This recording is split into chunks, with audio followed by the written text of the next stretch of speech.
So ఒకసారి Raja Singh statement వచ్చింది, అధికారిక స్టేట్మెంట్, నేను చదివి వినిపిస్తాను.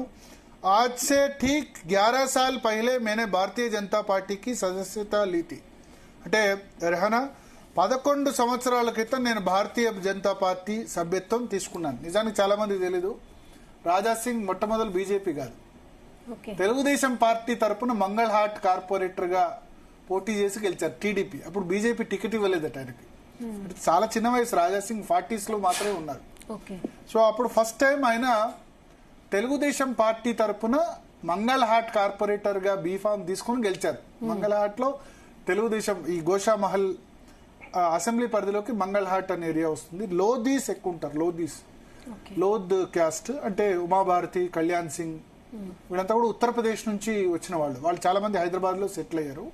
సో ఆ మంగళహాట్ నుంచి ఆయన ఫస్ట్ టైం కార్పొరేటర్ గా తెలుగుదేశం పార్టీ తరఫున గెలిచారు. తర్వాత భారతీయ జనతా పార్టీలో చేరారు. సో ఇప్పుడు ఆయన లెటర్ ఇష్యూ చేశారు, రాజాసింగ్ స్టేట్మెంట్. 11 సంవత్సరాల క్రితం నేను ఎగ్జాక్ట్ గా భారతీయ జనతా పార్టీలో చేరాను. జనసేవ, దేశసేవ, హిందుత్వ రక్షణ లక్ష్యంగా నేను బీజేపీతో నా ప్రయాణాన్ని ప్రారంభించాను. సో హిందుత్వ, జనసేన, జనసేవ అండ్ దేశ సేవ లక్ష్యంగా నేను భారతీయ జనతా పార్టీతో నా ప్రయాణాన్ని ప్రారంభించాను. బీజేపీ నా మీద నమ్మకం ఉంచి వరుసగా 3 సార్లు తెలంగాణ అసెంబ్లీ ఎన్నికల్లో గోషామహల్ అసెంబ్లీ నియోజకవర్గం నుంచి ఎమ్మెల్యే టికెట్ ఇచ్చింది 2014లో, అదేవిధంగా 2018లో, 23లో. ఈ నమ్మకానికి భారతీయ జనతా పార్టీ నాయకత్వానికి నేను హృదయపూర్వక కృతజ్ఞతలు తెలియజేస్తున్నాను. నాకు 3 సార్లు టికెట్ ఇచ్చారు గోషామహల్ నుంచి, దానికి నేను బీజేపీ నాయకత్వానికి కృతజ్ఞతలు తెలియజేస్తున్నాను.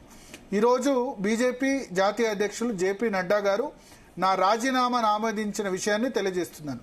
సో ఆయనకు కూడా ఇన్ఫార్మ్ చేశారు, రాజీనామా ఆమోదించిన విషయాన్ని తెలియజేస్తున్నానంటూ ఆయన కూడా ప్రకటించారు. आज भारतीय जनता पार्टी की राष्ट्रीय अध्यक्ष जेपी नड्डा जी द्वारा मेरा इस्तीफा स्वीकार कर लिया गया है. సో రాజీనామాను ఆమోదించినట్టుగా చెప్పారు. शायद मैं तेलंगाना में भाजपा की सरकार बनने का सपना लेकर दिन रात मेहनत कर रहे. అంటే తెలంగాణలో భారతీయ జనతా పార్టీ సర్కార్ ప్రభుత్వం ఏర్పాటు కావాలని రాత్రింబవళ్లు నేను కృషి చేశాను. लाखों भाजपा कार्यकर्ताओं की पीड़ा ఢిల్లీ తక్ నహీ పहुंच సకా. సో అంటే నేను చాలా ప్రయత్నం చేశాను, తెలంగాణలో బీజేపీ ప్రభుత్వం ఏర్పాటు కావాలన్న లక్షలాది మంది కార్యకర్తల గాత్రాన్ని నేను ఢిల్లీ వరకు తీసుకెళ్లలేకపోయాను. అంటే ఇక్కడ ఇండైరెక్ట్ గా ఏమంటారంటే తెలంగాణలో భారతీయ జనతా పార్టీ ప్రభుత్వం ఏర్పాటు కావాలని లక్షలాది మంది కార్యకర్తలు శ్రమిస్తున్నారు, రాత్రింబవళ్లు శ్రమిస్తున్నారు.